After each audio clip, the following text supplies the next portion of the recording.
Thank you for tuning in. This is 101.5 KZKA FM, home of the Wolves, here at Los Angeles Academy of Arts and Enterprises. This is an interview made by students for the Los Angeles community to showcase local artists, musicians, politicians, and local creatives. Please enjoy. Hey, how's it going? Thank you for listening to 101.5 KZKA FM. You're listening to our show, Meet Your Community today. We have an amazing guest, Film Speed. Can you tell us a bit about yourselves? Yeah, so I'm Craig. I sing and play guitar in Film Speed. There's three of us. So there's Craig, there's Oliver, there's Nick. I think I have a card right here. That's the three of us. But I'm the one here talking to you, lovely folks, this morning. How did you come up with your name, Film Speed? So the band name is. We were like a pop punk band. The bassist and I, we've been together for a long time. And that was called No One Goes Home. And once that like went boom, we changed everything. We changed the style, we changed the look, everything. We wanted to play things that sounded more like us. But all the things that we had been through, bunch of tours, bunch of apartments, living together, all that stuff. It seemed like everything that we were doing is like cut out of a movie. Like it's just editing scenes of a film. So we're living life at film speed. So That's cool. What is your dream collaboration? oh man, well that's good. Kind of changes all the time because I'd love to do a whole record, like 12 songs with like everybody. Well, Prince is dead, so I guess it's already a far fetch if I said I wanted to collaborate with Prince. So I guess we'll just stay there, I guess. Who inspired you to make music? Oh man, I've been like singing since like the third grade. My grandpa was like an opera singer. He gave up a career to like have a family and stuff. So uh, anytime I ever showed any interest in music, everyone has always just scooted me along. So yeah, between my mom, grandpa, and then just how great music is in general. Like sleeping as a kid, my mom would have the radio on. So like adult contemporary music of the 90s is just stuck in my head. Whitney Houston and Michael Bolton because I was sleeping to it. But it's just the awesomeness of music. I'm addicted to it. When writing music, do the lyrics come first or do you write the music first? Yeah, I've heard a lot of different schools of thought. Mine is always music first. Not always, but 95%. There's always things singing in my head. And so my voice memo is just like hundreds of 20-second, like no words or anything, just a thing that sounds like a thing. And then I'll work on it later. And then usually, when the song is like long enough to take it to the band and then we work on it and turn it into like a real piece of music, then I can like listen to it and go, I know a story that can go with this. I remember this happened and this sounds like the chaos that was that. So let's go with this story. What inspiration do you look for when writing a song? Mm. Yeah, I'm always trying to match the mood of the music. Unless the line already, you know, popped in my head. Just My Luck is a good example. That one woke me up in the middle of the night, not with the words, just with the like I just had this thing and it was so loud I had to leave the room and get it in so I could finish it later. But it's always about matching the tone of the music. And thank goodness it's not been a very boring life. So there's always little things to grab and kind of assign to the mood. Who would you say are your musical influences? It's cheap to say Beatles and Stones and Zeppelin, but since we're a rock and roll band, like that makes the most sense. But outside of that, I'm a Detroiter. I came here right before I turned 21, and so Motown is just in my blood. So Stevie, Marvin, Aretha, all across the board on that end. And then I love cock rock. Like I was like 10 years old, and with my own allowance, I bought AC/DC's Highway to Hell CD. That was the first record I bought, and then I I've just been obsessed with loud music ever since. Besides music, do you have any other hobbies? No. I wish. I always talk to my bassist and drummer. They're like gamers, so they'll always like meet up on like Dota, and what else do they play? Valorant. Yeah. Not a gamer. I wish I was. Other hobbies. I've become a movie buff recently, but that's thanks to lockdown. So in like the last year, the lady and I made like a list of like 52 movies that are like really important or like Oscar winners or stuff, and then we just started like picking them off. So that's enough to constitute a hobby, I think. When checking you guys out, we noticed you guys had a lot of great music videos. Can you tell us a bit about the process for making your music videos? Well, thank you for that. As a band, that is, in my opinion, our biggest limitation. We have no real eyeballs for moving image, so we've been lucky enough to reach out to friends who have helped us put together good looking stuff. We're really excited. We're actually finishing a studio. We've been building it since like December. It's got a huge green screen wall, and we're gonna have lights and everything. So we're gonna start doing our own videos, and I hope it goes well, because I don't know if we can do as good as the talented people that we've been able to work with. How do you handle mistakes during a performance? There are no mistakes. You just keep playing. Yeah, you just keep going, man. A mistake is only a mistake if you acknowledge it. I mean, in jazz, the rule is there are no mistakes. There's just happy accidents. So that's what it's really about. I mean, technical stuff is sometimes hard to avoid. Like, you're playing and then the strap just breaks. I keep singing, the band's still going, so it's not on me to make it stop. The train's got to keep rolling. Can you tell us about your most memorable shot or most memorable moment in your show or concert?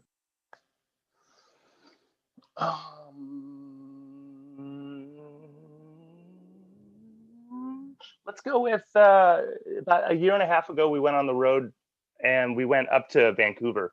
And the drummer that we're with now, he's been in for like 4 years. So this was the first tour that the bassist and I, we've been playing together for decades, like took like a new person on the road.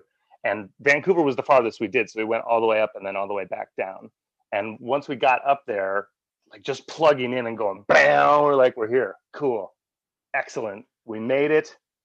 This is going to be a great set. And it was. Nice. What is one thing you would like to change in the music industry? Oh, I can only pick one, huh? I would actually say the weaponization of sensationalized platforms. And I say that in the way that it seems like music listeners have a tough time figuring out where to go to begin with. And Spotify kind of, I don't know if they own the whole listening space, but they're the biggest. But when you're trying to find deeper things about bands, you have too many options. Facebook, Instagram, Twitter, SoundCloud, Bandcamp, TikTok, Snapchat, Reverb Nation, Pandora. There's I think too many options for people, and that's great. There's never been a bigger market for music because the exposure is unlimited. Literally anyone can find you from anywhere. But if we had a little bit more laser focus, at least when I and our friends' bands post a picture, it doesn't get served to 100 of your followers. It gets served to all 10,000 of them. Because with the amount of people that all cram into these things, the exposure is not as there as it should be. What are other career paths that you were interested besides music? I tried to give it up for a little bit. After I moved out here, I did like years and years of touring and stuff, uh, and ended up just in debt. I tried to quit and I tried to do something else. I took like 2 years kind of off, and it damn near killed me. So then I had to get recommitted. Um, when I was a kid, like when I was like 6 years old, I wanted to design cars, and that's the only memory I have wanting to do anything else.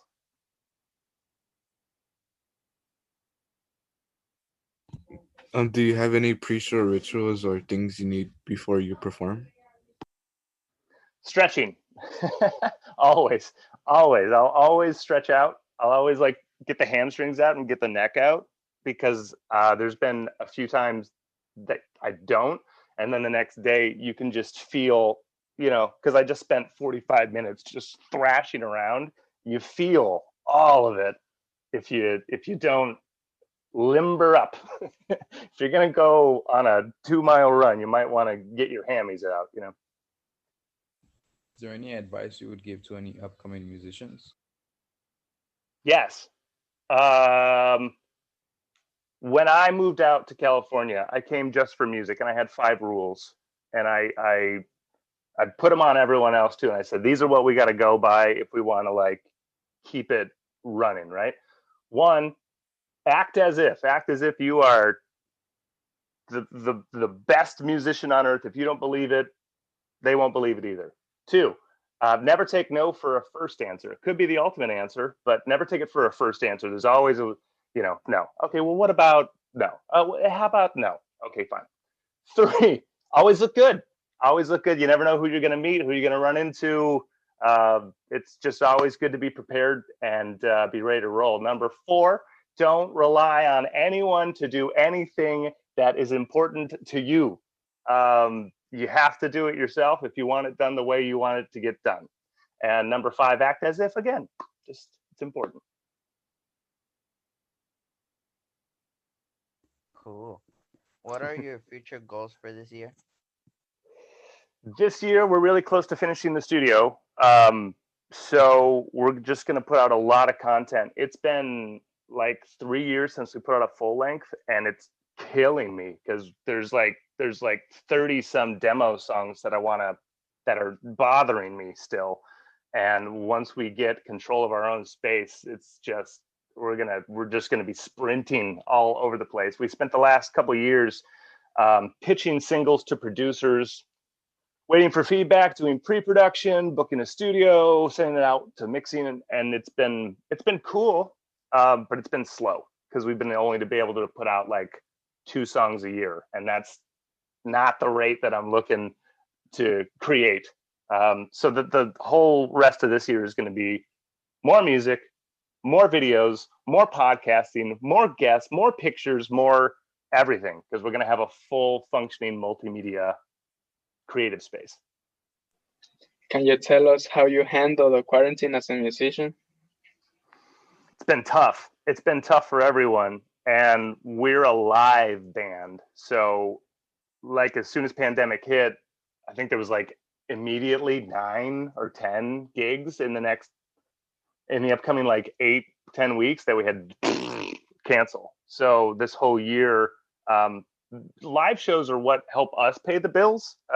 Streaming only pays so much. I don't know if anyone's aware of that, but live gigs are, when we book parties or we book bars or venues or merch, all of that stuff goes towards building the studio, making the music videos. So when you take out kind of the bread and butter of it, we're just looking around like, all right, so we're gonna sit and podcast a bunch, huh? Just sit down and talk to each other for a while because there's nothing else to do. We're bored. So it's been writing. We've got 30 some demos to do, but I can't wait for more gigs, man.